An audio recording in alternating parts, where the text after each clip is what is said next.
Rain fell hard on the old streets of Atlanta that night, washing the gutters clean and turning every sound into a distant whisper. Streetlights flickered through the fog, and a cold wind moved between broken buildings. Marcus Hill pulled his coat tighter as he walked home from the auto shop.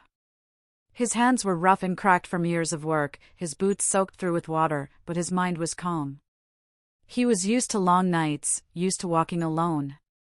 But something about that night felt heavier, like the city was holding its breath. As he crossed an alley near the old rail yard, Marcus heard a sound that made him stop. A faint cough, followed by a soft cry. He turned his head, eyes narrowing, and saw movement in the shadows behind a dumpster. At first, he thought it was a stray dog, but then he heard words, a whisper. "Please, don't take the blanket." His chest tightened. Slowly, he stepped closer, careful not to frighten whoever was there. There, huddled together under a piece of torn cardboard, were 3 children. They were soaked, trembling, their faces pale from cold and hunger. The oldest, a girl, couldn't have been more than 15. She had her arms wrapped around 2 smaller kids, a boy maybe 12, and a tiny girl who looked about 7. Their clothes were torn, their shoes full of holes, their eyes wide with fear. Marcus froze for a moment. He had seen kids on the streets before, too many times, but something about these 3 struck him. Maybe it was the way the oldest one glared at him, protecting the other 2 like a mother wolf. Or maybe it was how small the youngest was, holding a dirty stuffed toy like it was her last piece of hope. "Hey," Marcus said softly, keeping his voice low. "It's all right. I'm not gonna hurt you." The boy's eyes darted around, searching for escape. "We don't need help," he muttered. His voice tried to sound strong but cracked halfway through. Marcus crouched, careful to stay a few feet back. "You'll freeze out here. You got somewhere to go?" None of them answered. The girl's jaw tightened.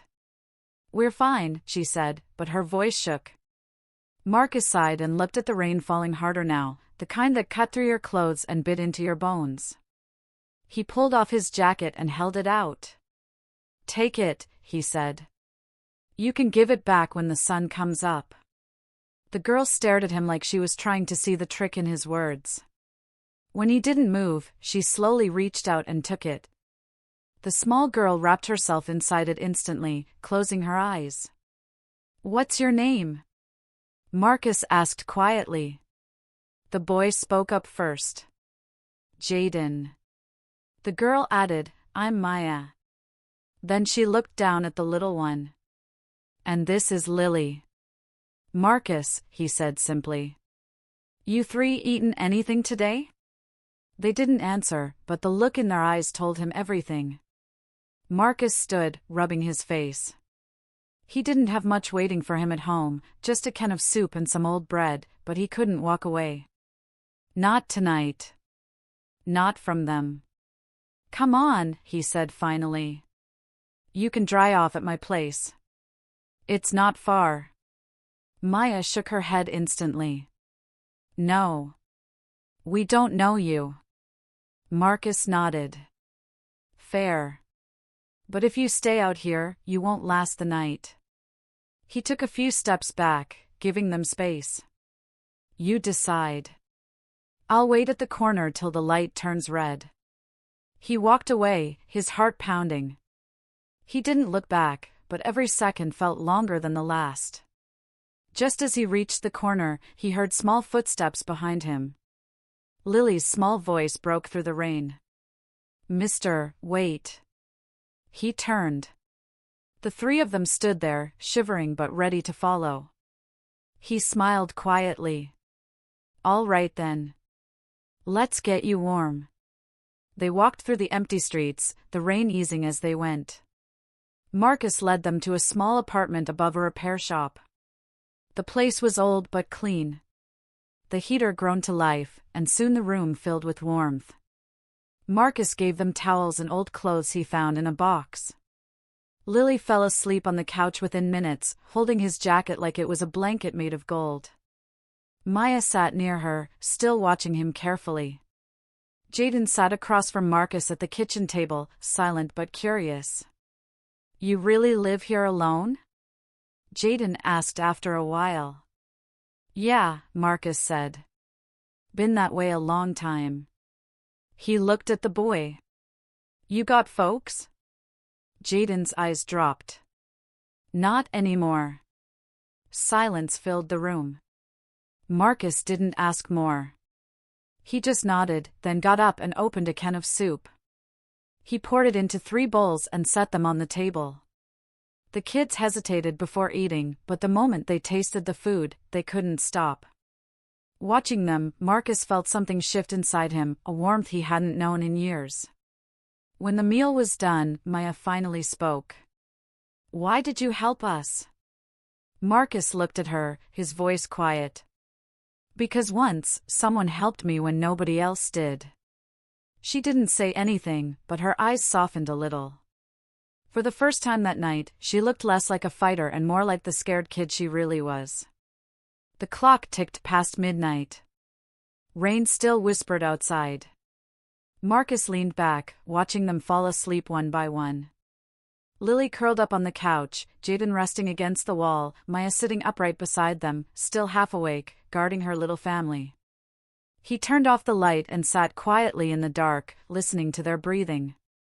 Something about their presence made his small apartment feel less empty. For the first time in a long while, he didn't feel alone. Just as he started to close his eyes, a sharp knock echoed through the door. 3 hard hits. Marcus froze. Another knock followed, louder this time. He looked toward the window and saw red and blue lights flashing outside. He stood slowly, heart thudding. Maya's eyes snapped open. Who is it? She whispered. Marcus didn't answer. He walked to the door and pressed his ear against it. Voices murmured on the other side. Police radios crackled. Open up, sir, a deep voice said. We just need to ask you a few questions. Marcus's breath caught in his throat. He looked back at the 3 sleeping children, kids who had nowhere else to go. He felt something inside him tighten. That night, he didn't know that opening his door would change everything. He didn't know that the 3 lives he had just saved would one day be the ones to save him. And as the police lights flashed brighter through the rain-streaked glass, Marcus Hill took a slow breath and reached for the doorknob, not knowing that the moment he turned it, his life would never be the same again. Morning came with a quiet knock from the sun through the blinds, and the sound of rain had faded into memory. Marcus woke up before the kids did. For a moment, he forgot what had happened the night before, until he turned and saw them huddled on the couch. Lily was sleeping with her small hand gripping his old jacket, Jaden had curled against the wall like he'd done it his whole life, and Maya was sitting upright, head bowed, eyes half open as if she'd never truly slept. He smiled faintly. It had been a long time since anyone else had breathed in that room besides him. The warmth in the air didn't come from the heater anymore, it came from them. But that warmth turned cold again the moment he remembered the police lights from the night before. Whoever they were looking for, it couldn't be good. Marcus cooked breakfast, some eggs, toast, and a small pot of oatmeal. The smell woke them up slowly. Lily's eyes lit up first. Is this all for us? She asked softly. Marcus nodded. Eat up before it gets cold. They didn't need another word. The 3 dug in like they hadn't eaten properly in weeks. Watching them, Marcus felt his chest tighten again, half pain, half pride. He didn't know where their parents were or what kind of lives they had run from, but he could tell one thing: they were survivors. When breakfast was over, Maya helped clean up without being asked. She moved carefully, always glancing at the door. The cops, she said quietly. Why were they here last night?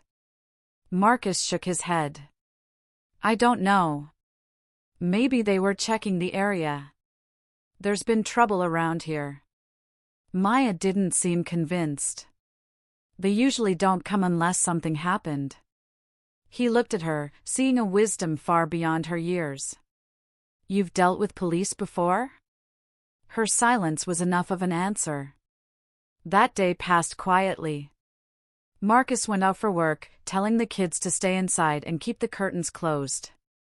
The auto shop owner, Mr. Randall, noticed how distracted he was. "You all right, Hill? You look like your mind's miles away." Marcus forced a smile. "Just tired." But his mind wasn't on engines or oil changes. It was on those 3 kids sitting in his small apartment. He knew what the law would say. He wasn't their guardian, he had no papers, no right to keep them. If someone found out, he could be in trouble. Yet the thought of sending them back out on the streets felt worse than any punishment. When he returned home that evening, the apartment was quiet. For a heartbeat, his stomach dropped. "Jaden? Maya? Lily?" he called. Lily popped her head out from behind the couch, smiling. "We were hiding. Maya said we shouldn't open the door if someone knocks." Marcus laughed softly, relief flooding him. "That's smart," he said. "You listened to her." Later that night, they sat together as he fixed the old radio. Lily leaned on his shoulder. "Can we stay here a little while?" she asked. He hesitated. "Just until we figure something out." Maya looked at him, serious. "Nobody else wants us. We've been to shelters before. They separate us." Marcus froze. He saw the truth in her eyes. They'd been through the system. He didn't have to ask to know it had failed them. "Then you'll stay," he said finally. "All of you." The smallest smile appeared on Maya's face, just for a second, but it was enough to make the room feel alive. Days turned into weeks. Marcus found himself rearranging his life to fit them in. He started leaving lunch money under the toaster, coming home early, fixing the leaking sink so the kids could take proper baths. Jaden helped at the shop sometimes, watching and learning about cars. Lily started drawing on scraps of paper, making the place colorful again. For the first time in years, Marcus laughed. He didn't even realize how much he'd missed that sound. But peace doesn't last long in a world that doesn't forgive kindness. One evening, while Marcus was walking home with groceries, a patrol car slowed beside him. "Marcus Hill?" the officer called. He turned, heart skipping. "Yeah?" "We need to talk," the officer said. "We received a call about minors staying in your apartment. You know anything about that?" Marcus tried to keep his voice steady. "They're just kids who needed a place to stay for a night or two." The officer's expression didn't change. "You can't just take in children off the street, sir. That's illegal without proper guardianship." Marcus clenched his fists. "Would you rather I left them to freeze?" The officer sighed. "Look, I understand, but that's not how the system works. Someone from Child Services will visit tomorrow. Be home."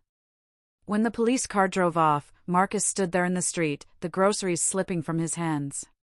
He knew what tomorrow meant. He'd seen it before, the polite knocks, the promises, the paperwork. And then the kids would vanish into that cold system again.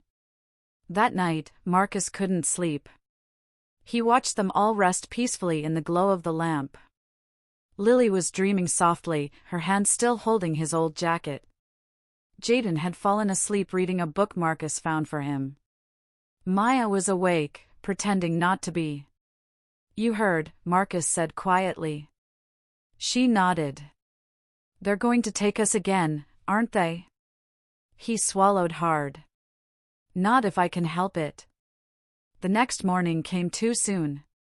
2 people from Child Services arrived, a woman in a neat coat and a man with a clipboard. They smiled politely, asking to come in. Marcus stood tall but nervous. "We received reports about 3 minors," the woman began. "Are they here?" "Yes," Marcus said, voice low. "But they're safe. They were living on the street. I couldn't just walk away." The woman exchanged a look with her partner. We understand, sir, but you can't keep them without legal permission. We'll need to take them for proper care. Lily started crying instantly. We don't want to go. Jaden stepped in front of her. He's not hurting us. He's the only one who cares. Maya's face turned pale with fear. Marcus's chest felt like it was caving in. Please, he said. Just give me some time to file for custody, or foster care, anything. Don't separate them again. I'm sorry, the woman said softly, but the law doesn't allow that without background checks and clearance. We'll arrange placement. When they reached for the kids, Lily screamed. Jaden tried to push past them, but the man caught his arm. Maya didn't move, she just stared at Marcus, her eyes full of something he couldn't name. The next few minutes were chaos. Tears, shouts, the slamming of a car door. Marcus stood on the steps as the car pulled away, holding the sound of their cries in his heart. He didn't move for a long time, even after the rain began to fall again. That night, alone in the silent apartment, he stared at the empty couch where they had slept. The jacket Lily loved still lay crumpled there. He picked it up slowly, pressing it to his chest. Outside, thunder rolled across the sky. Inside, Marcus Hill sat in the dim light, whispering to no one. I just wanted them to have a home. He didn't know that by morning, the world would see him not as a savior, but as a criminal. And the life he had tried to build would begin to fall apart. The next morning came gray and cold, but the world outside Marcus Hill's window no longer looked the same. The sound of rain had gone, replaced by the faint hum of city life moving on without him. But inside his apartment, everything was still, too still. The couch was empty. The laughter that had once filled the small space had vanished. Only silence remained, broken by the echo of the night before, Lily's sobs, Jaden's angry shouts, Maya's eyes staring back through the glass of the car window as it drove them away. Marcus hadn't slept. He sat at the table, his hands clasped, staring at the worn-out floor. The air smelled like old coffee and rain-soaked concrete. His chest felt heavy, like a weight he couldn't drop. He had tried to do the right thing, and somehow that had made him the villain. He thought of how the officers had looked at him, polite, professional, but full of judgment. They didn't see a man who cared. They saw a suspect. The knock on the door came just after sunrise. 3 sharp hits that made his heart jump. He stood up slowly, already knowing what it was. Mr. Hill, a voice called. Atlanta Police Department. We have a few questions for you. He opened the door, and 2 officers stood there. One he recognized from the night before. The other held a folder. Sir, the younger one said carefully, we received a report from Child Services. They're claiming you took custody of 3 minors without legal authorization. We need you to come with us. Marcus stared at them. I didn't take custody. I gave them a roof. I fed them. That's not a crime. The older officer sighed. We understand your intentions, sir, but this is being treated as unlawful harboring of minors. It's a serious charge. Marcus felt anger rise in his throat. You call helping children unlawful? Please, sir, the officer said softly. Let's not make this harder. He looked around his apartment one last time, the empty bowls on the table, the little drawings Lily had taped to the wall, the jacket still folded on the couch. Then he nodded, turned, and let them cuff his hands. They took him down the narrow stairs and into the cold morning. Neighbors watched from their doors. Some whispered. Others looked away. Marcus didn't blame them. People always looked away when something good went wrong. At the station, they booked him. The smell of bleach and steel filled the air. A young officer took his fingerprints, another snapped his photo. The flash burned his eyes. He sat in a small room after that, no windows, just a flickering light and a metal table. A woman in a gray suit came in, holding a stack of papers. She introduced herself as Officer Daniels from Child Services. "Mr. Hill," she said, sitting across from him. "We appreciate what you tried to do, but you have to understand, the law exists to protect children." Marcus met her gaze. "Protect them? From what? From someone giving them a bed and food?" "From possible harm," she replied gently. "We can't know your intentions without process and proof." He leaned forward, voice trembling with anger. "You think I'd hurt them? Those kids were starving. The little one couldn't even stand from cold. I did what anyone with a heart would have done." Daniels sighed. "The courts will decide that. But for now, you're being charged. It's out of my hands." She slid the papers across the table. Marcus stared at them but didn't touch them. The words blurred together: custodial interference, neglect, unlawful harboring. Each line felt like another nail sealing a door he could no longer open. Later, they placed him in a holding cell, a small, gray box with a bench and nothing else. Marcus sat there for hours, his thoughts looping in silence.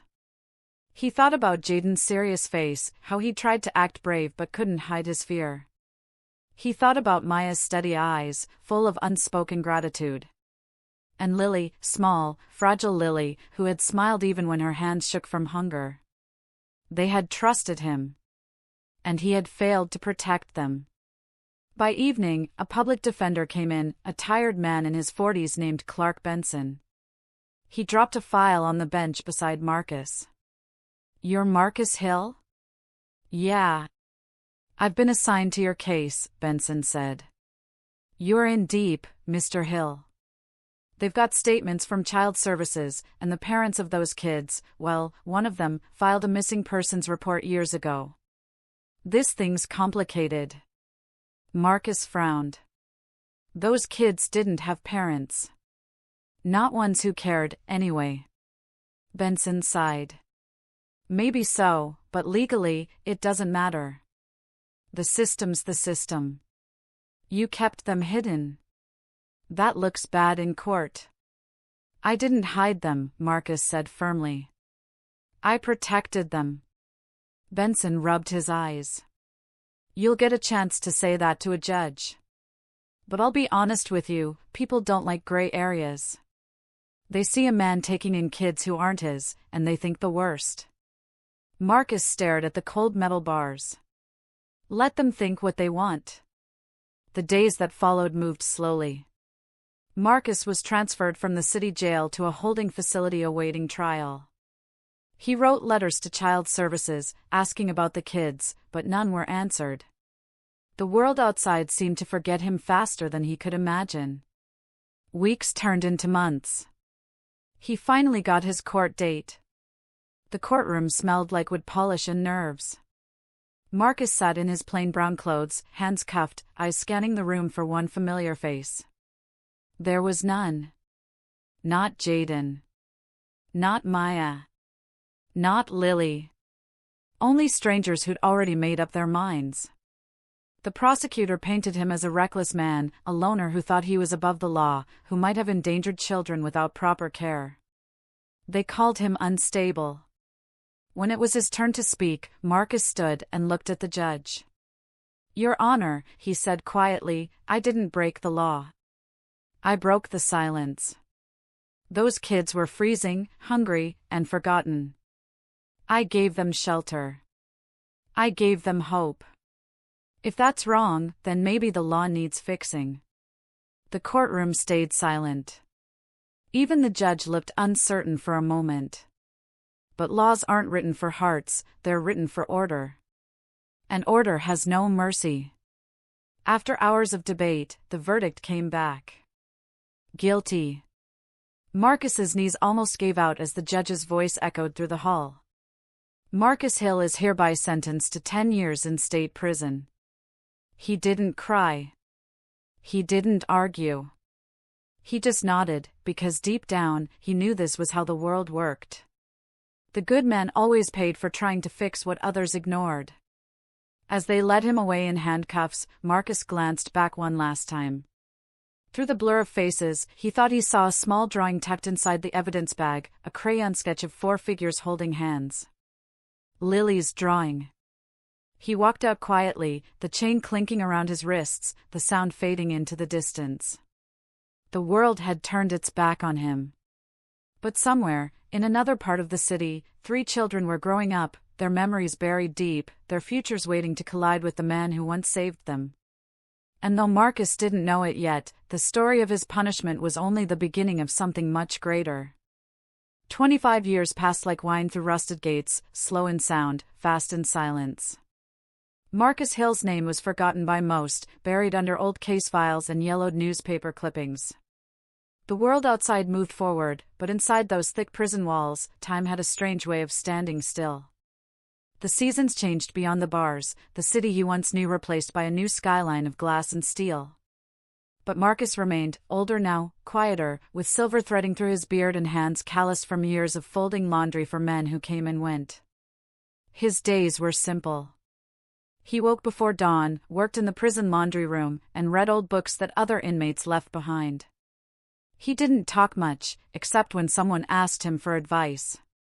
They called him Old Man Hill, not with mockery, but with quiet respect. He was known for his calm, for the way he could settle fights with a look, for how he'd share his bread with anyone who was hungry. No one really knew why he was there. He never spoke about the 3 children who had once called him Mr. Marcus.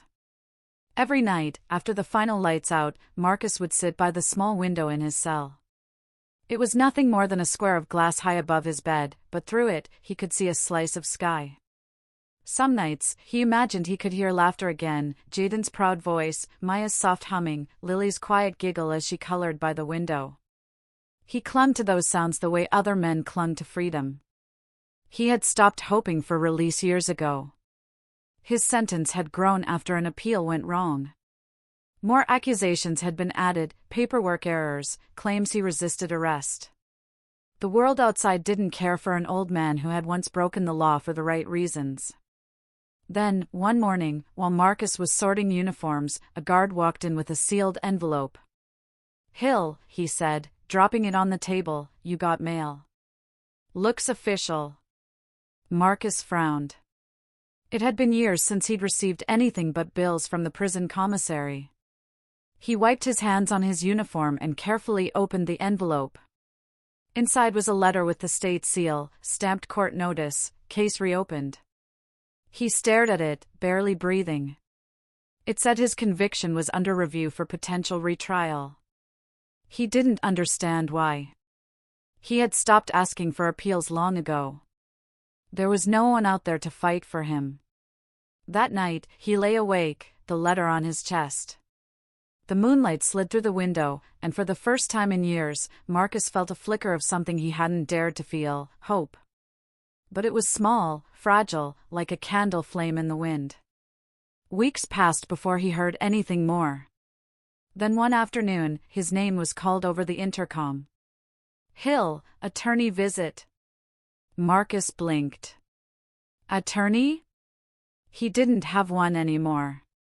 The guard shrugged. "That's what it says." He followed him to the visitation room, heart pounding. The room was the same as always, gray walls, a row of scratched glass dividers, the faint buzz of voices on the other side. He took a seat and waited. A moment later, the door opened. 3 people stepped in. At first, Marcus thought they were just visitors for someone else, young, confident, well-dressed. The man wore a dark suit and carried a briefcase. The woman beside him, older, had a notebook under her arm. And the third, a young woman with kind eyes, held a file close to her chest, as if it were something precious. Then the man in the suit looked up, and Marcus froze. Those eyes. That jawline. That small scar just above the eyebrow, he remembered it. A boy who once scraped his face climbing a broken fence 25 years ago. Jaden? Marcus whispered, barely believing the word. The young man nodded slowly, his voice trembling. "It's me, Marcus. It's us." Maya stepped forward next, tears in her eyes but a proud smile on her face. "We found you." And then Lily, the little girl who once clung to his jacket, stepped closer to the glass. She pressed her hand against it. "We never forgot you," she said softly. Marcus's throat tightened. For a long time, he couldn't speak. His hands shook as he pressed them against the glass from his side. "I thought you were gone," he whispered. "I thought they took you somewhere safe." "They did," Jaden said. "But it wasn't what they promised. We bounced between homes, shelters, and foster care. It took years before we found stability. But we never forgot you." Maya added, "We tried to find you when we were older, but your case was sealed.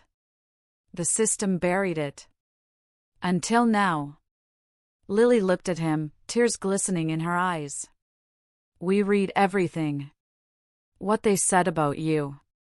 It was all wrong, Marcus. You didn't kidnap us. You saved us." Marcus felt the weight of 2.5 decades collapse around him. His voice broke. "I didn't do it to be a hero. I just couldn't walk away." Jaden smiled faintly. "And because of that, we're here. I'm a defense attorney now. Maya's a journalist. Lily's a teacher. We built our lives because you gave us a chance to live." Marcus's eyes filled with tears. The boy he'd once fed and taught how to fix an engine now stood in front of him, dressed like the kind of man who changed lives.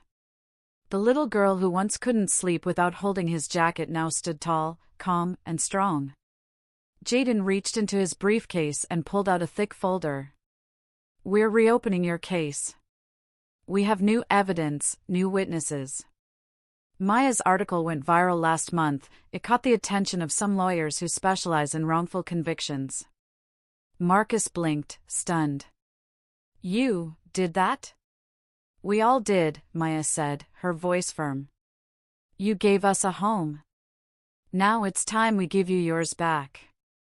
The guard tapped on the glass, signaling their time was almost up. Jaden leaned forward. "We'll be back, Marcus.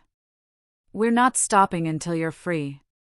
For the first time in 25 years, Marcus smiled. Not a sad, tired smile, but one filled with life again. "You grew up," he said softly. "You all did." Lily wiped her tears. "Because of you." The buzzer sounded. The three stood, reluctant to leave. As they walked toward the exit, Marcus whispered, almost to himself, "My kids." When the door closed, he sat there for a long time, staring at the reflection in the glass. His hands were old now, his hair gray, but his heart felt young again. Back in his cell that night, he lay awake under the dim light, the letter of retrial tucked safely under his pillow. For years, he had thought his story was over.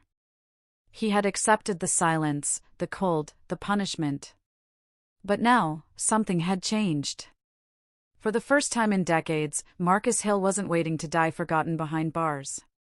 He was waiting for a court date, a chance to finally speak the truth.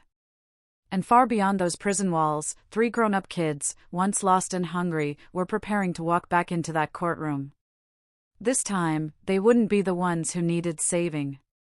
This time, they'd be the ones to save him. The courtroom smelled of polished wood and quiet tension. The air was heavy with the sound of whispered voices, papers being shuffled, and the occasional cough echoing off the high walls. Marcus Hill sat at the defense table, wearing a neatly pressed prison uniform. His hands were chained loosely in front of him, but his back was straight, his eyes steady.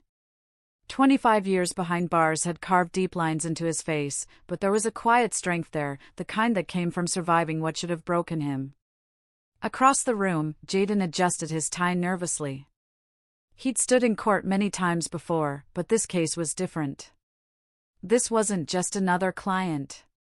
This was the man who had given him food when he was starving, warmth when he was freezing, and love when the world had nothing else to give. Maya sat behind him, her notebook open, ready to record every word. Lily was beside her, clutching a small cross pendant that Marcus had once given her as a child. The judge entered, an older woman with sharp eyes and a reputation for fairness. "Court is now in session," she announced. "The case of Marcus Hill, State v. Hill, docket number 47-19C, is hereby reopened for review." A murmur swept through the room. Some people had come out of curiosity, others out of disbelief. A man serving a life sentence for kidnapping 3 children, and those very same children now fighting to free him? It was unheard of. Jaden stood, heart pounding. "Your Honor, we intend to prove that Marcus Hill was wrongfully convicted 25 years ago. We have new evidence, witness testimony, and documentation that was withheld during the original trial." The prosecutor, a stern man named Reynolds, scoffed. "Your Honor, this case was closed decades ago. Mr. Hill was convicted by a jury of his peers. We see no reason to reopen old wounds." The judge's eyes narrowed. "That will depend on the evidence, Mr. Reynolds." "Proceed, Mr. Carter." Jaden nodded and turned toward the jury. His voice was calm, deliberate. "When I was 8 years old, I was homeless.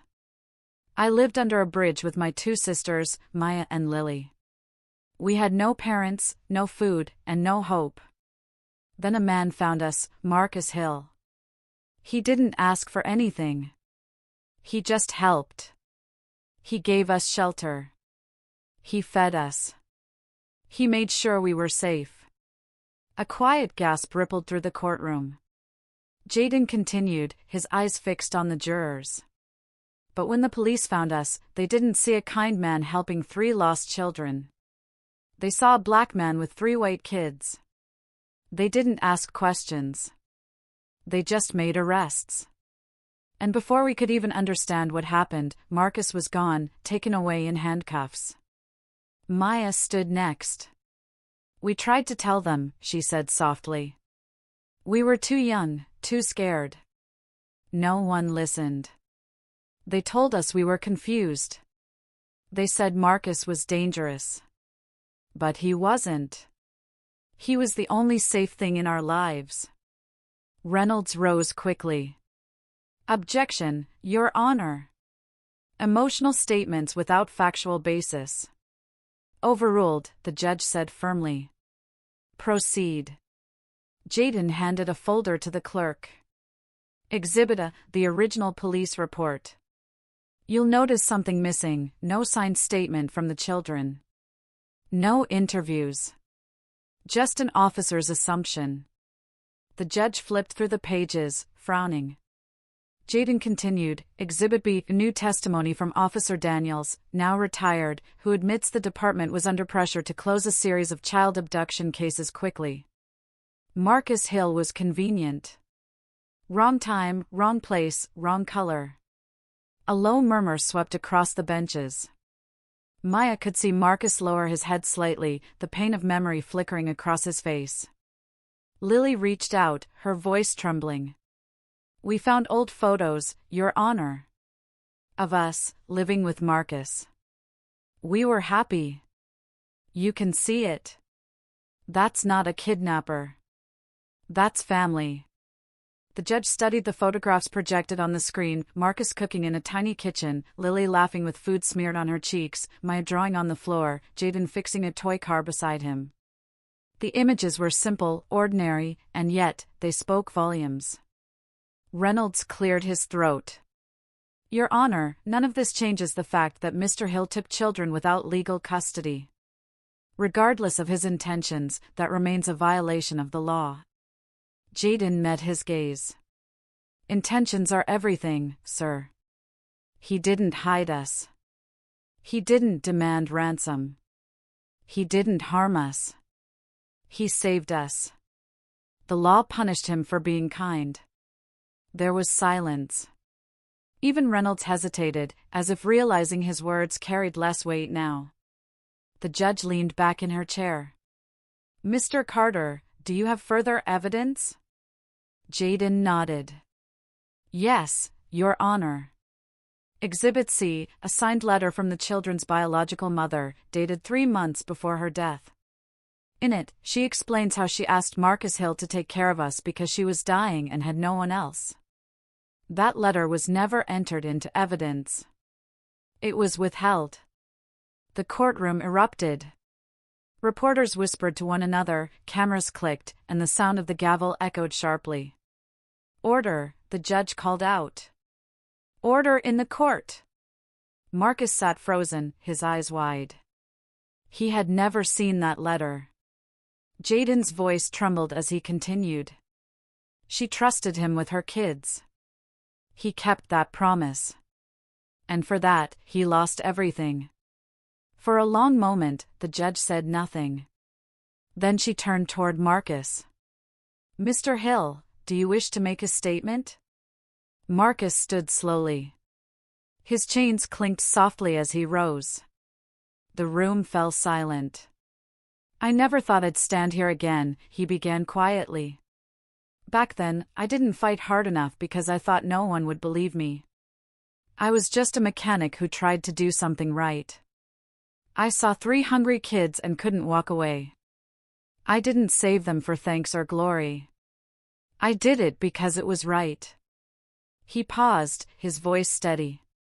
"If helping them was a crime, then I guess I've been guilty all my life. But seeing them here, grown, strong, and alive, maybe that's worth every year I spent behind those walls."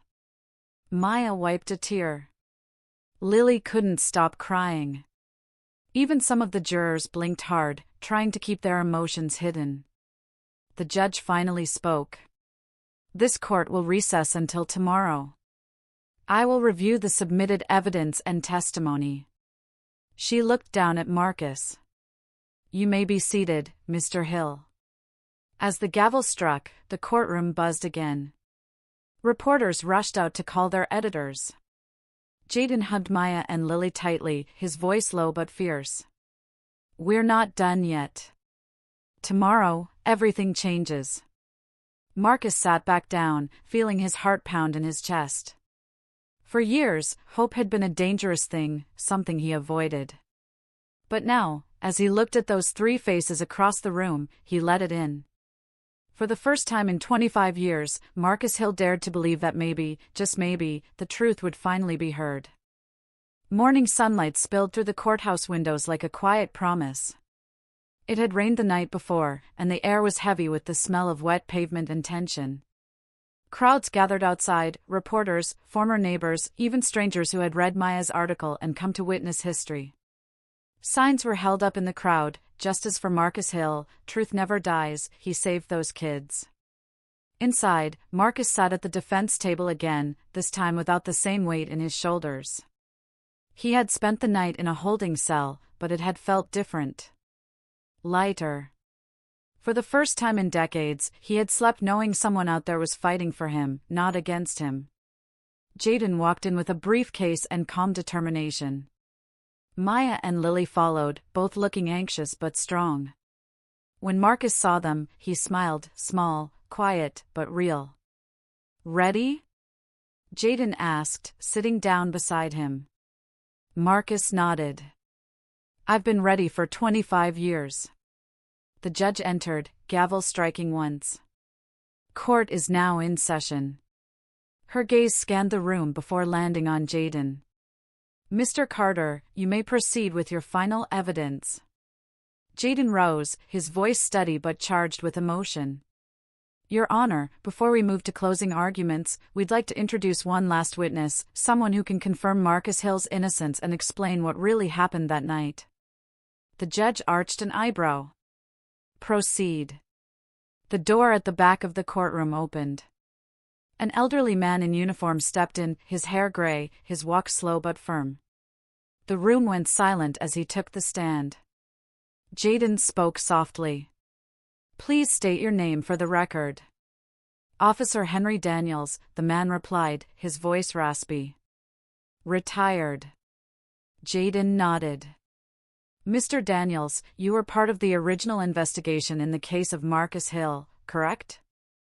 "I was," he said, looking down. "I was one of the arresting officers."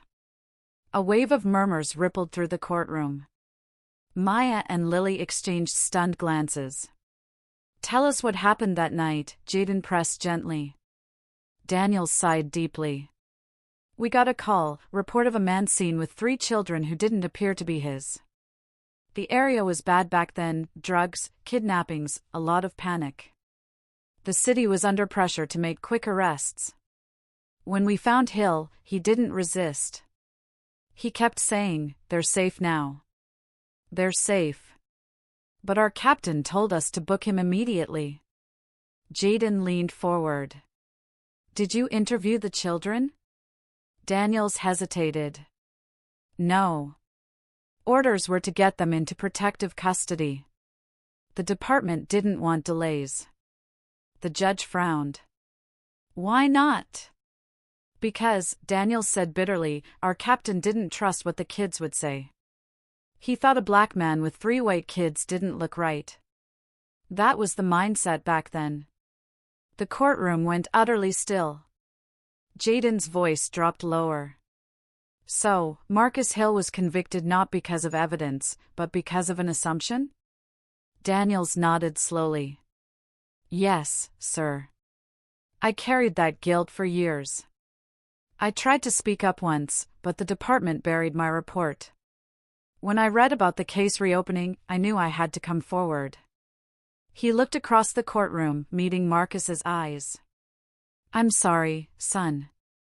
I should have spoken sooner." Marcus's lips trembled, but he gave a small nod. "Thank you," he said quietly. Jaden took a breath, turning to the judge. "Your Honor, we believe this testimony, combined with the letter from the children's mother, the missing interviews, and the withheld evidence, proves that Marcus Hill was wrongfully convicted."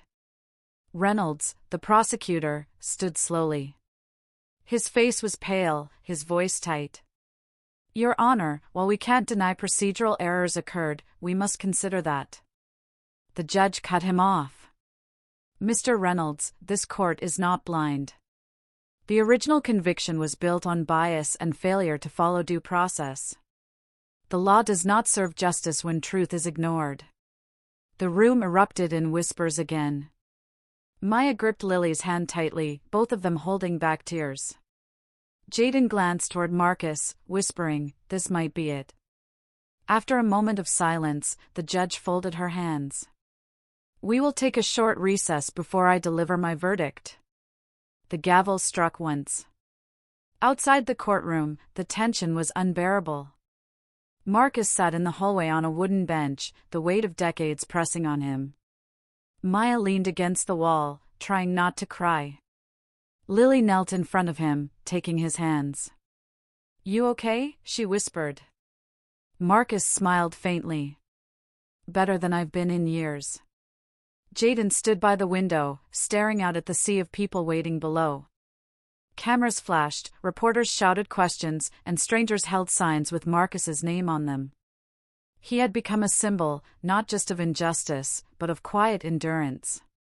When they returned to the courtroom, the air felt electric. The judge sat straighter this time, her tone firm and clear.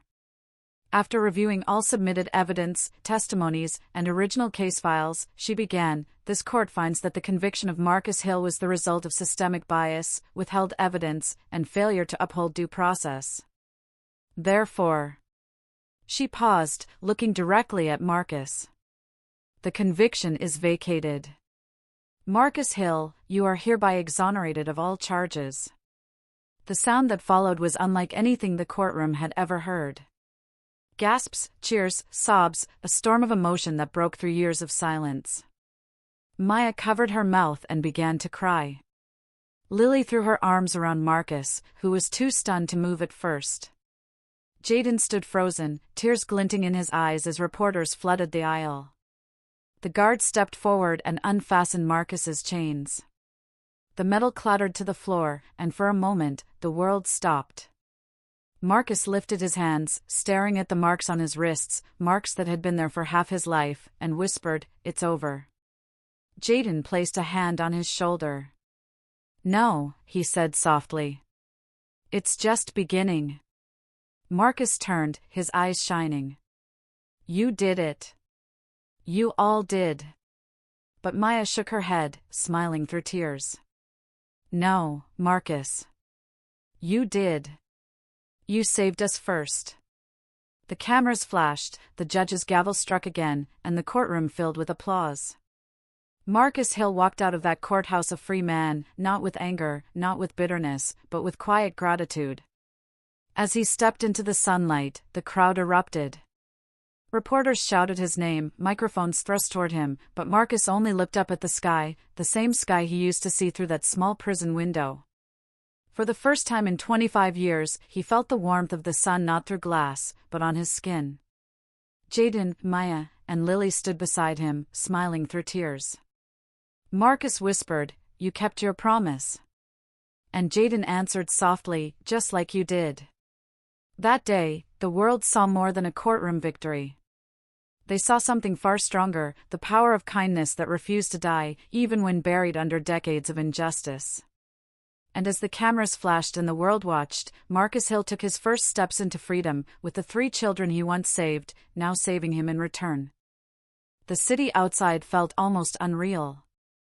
After 25 years of seeing the world through steel bars, Marcus Hill now stood free among crowds, noise, and sunlight. Every sound hit him at once: car horns, laughter, footsteps, the wind brushing against his face. He breathed in deeply, as if trying to remember what air was supposed to taste like. It smelled of rain and freedom. Jaden, Maya, and Lily walked beside him, close enough to guide but careful not to crowd him. People recognized them from the news, from the viral story that had spread across the nation in hours. Strangers stopped to shake Marcus's hand. Some just said, "Thank you," as if his endurance had given them hope. Reporters followed, their cameras flashing like lightning. "Mr. Hill! How does it feel to be free?" one shouted. Marcus paused, his voice calm but strong. "It feels like the world finally remembered I was still here." The answer made headlines that night. But for Marcus, it wasn't about the fame or the noise.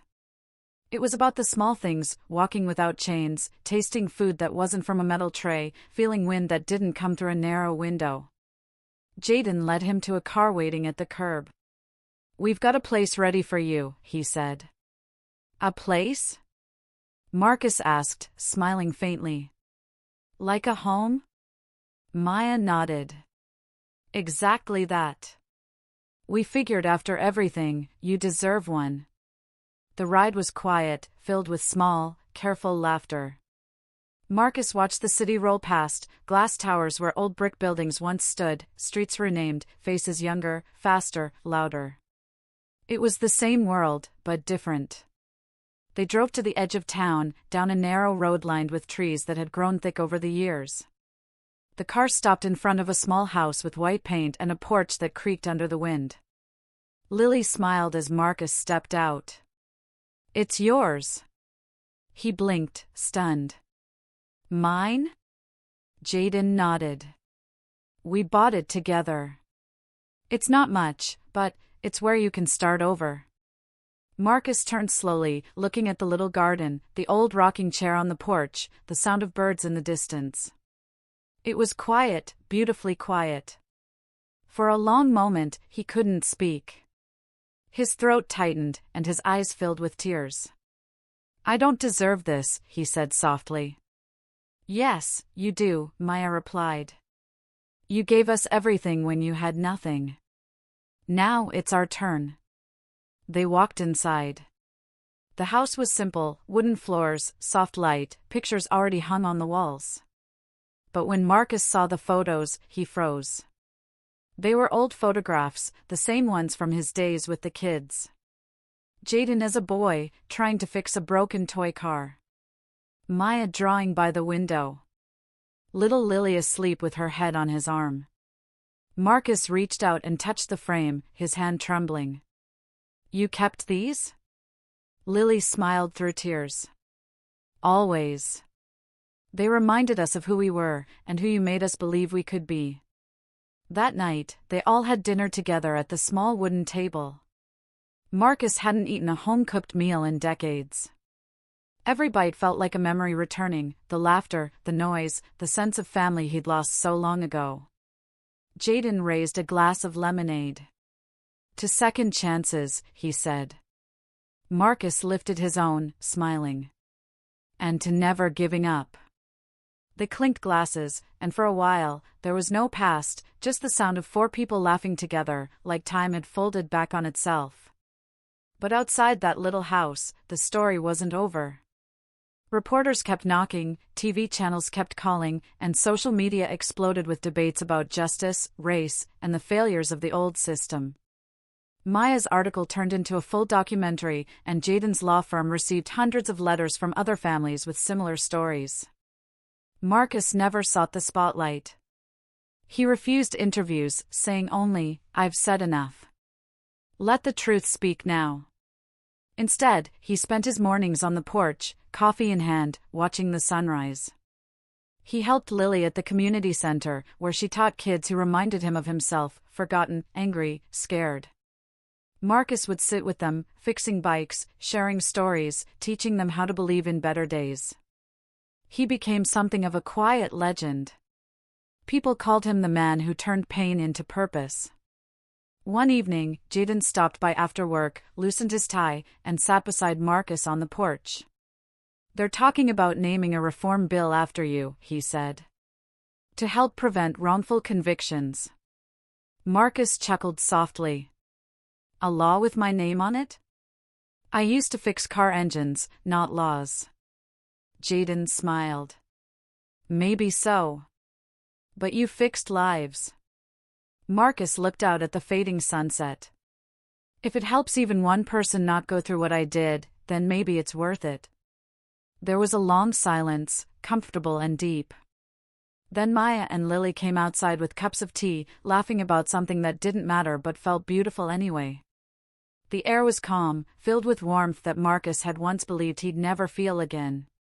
He leaned back in his chair, watching the stars appear one by one. "You know," he said softly, "I used to dream about nights like this. Back when I was in that cell, I'd close my eyes and imagine you all grown up, happy, safe." Lily looked at him, smiling gently. "And now?" Marcus turned to them, eyes glistening. "Now I don't have to imagine anymore." The world would remember his story, the injustice, the trial, the miracle reunion. But for Marcus Hill, the real victory wasn't the headlines. It was this moment, sitting on a porch under a quiet sky, surrounded by the 3 lives he once saved, finally at peace. The night deepened, the stars brighter than ever. And in that silence, Marcus whispered to himself, freedom isn't about walking out of a cell, it's about walking back into life. Years slipped by like pages in a book that no one wanted to end. The story of Marcus Hill, once a forgotten prisoner, now a symbol of hope, had changed more than just 3 lives. It changed laws. It changed minds. And, in quiet ways, it changed the way the world looked at kindness. Marcus never became rich or famous, though he could have. Reporters still called. Documentaries were made. His case was studied in universities, and his name mentioned in speeches about justice reform. But Marcus always said the same thing, "I'm no hero. I just did what anyone should do when they see someone lost." He spent his days helping at the community center with Lily.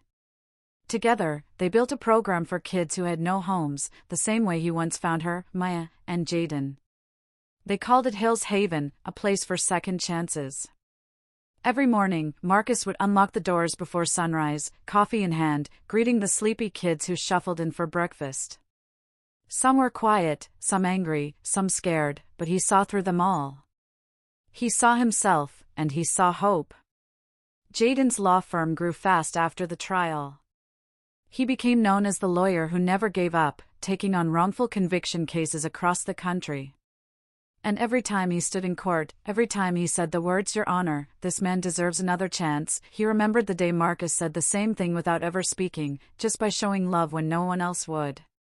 Maya's journalism career took off too. She turned Marcus's story into a book titled The Man Who Saved Us, and it became a national bestseller. But the best part wasn't the sales, it was the letters that poured in. Letters from strangers who said the story helped them forgive, helped them believe, helped them start over. And Lily, quiet, gentle Lily, became the heart of Hill's Haven. She taught the children to draw, to write, to dream. Every wall of the center was covered in crayon art and little notes from kids saying things like, "Mr. Hill told me I can be anything," or "He listens when nobody else does." Marcus lived a simple life. He didn't want attention. He didn't need applause. He said his reward was hearing laughter in a place that once echoed with silence. But time, as always, moved on. One spring evening, Marcus didn't show up for dinner. When Maya went to check on him, she found him sitting on his porch, the sunset glowing across his face, a soft smile frozen in peace. The coffee cup beside him was still warm. He was gone, quietly, gently, as if he had just decided his story was complete. The news spread fast, but his children, because that's what they truly were, didn't let grief turn into sorrow. They turned it into something bigger. A week later, hundreds gathered outside Hill's Haven. The air was filled with soft music and candlelight. People from all over, kids he'd helped, former inmates he'd encouraged through letters, lawyers, journalists, strangers, came to honor the man who had saved 3 children and ended up saving so many more. Jaden stood at the front, holding the microphone, his voice breaking but proud. "When I was 8, he said, I met a man who changed my life. He didn't have much. But he had love and courage. He gave 3 lost kids a family. And then he gave the world a reason to believe in goodness again." Maya spoke next, reading the last paragraph from her book. "He never asked for anything in return. He never wanted recognition.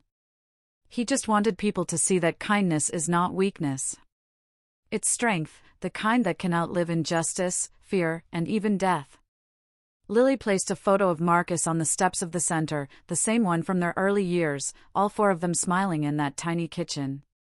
She whispered, "You never stopped saving us, Marcus. Even now." They renamed the center the Marcus Hill Foundation for Hope. It became one of the most trusted community projects in the country, offering shelter, education, and legal aid for kids and families in need. And every year, on the day of his freedom, April 12th, they held a celebration not of tragedy, but of resilience. They called it Day of Second Chances. Jaden always made sure to take a quiet walk to Marcus's old porch after every event.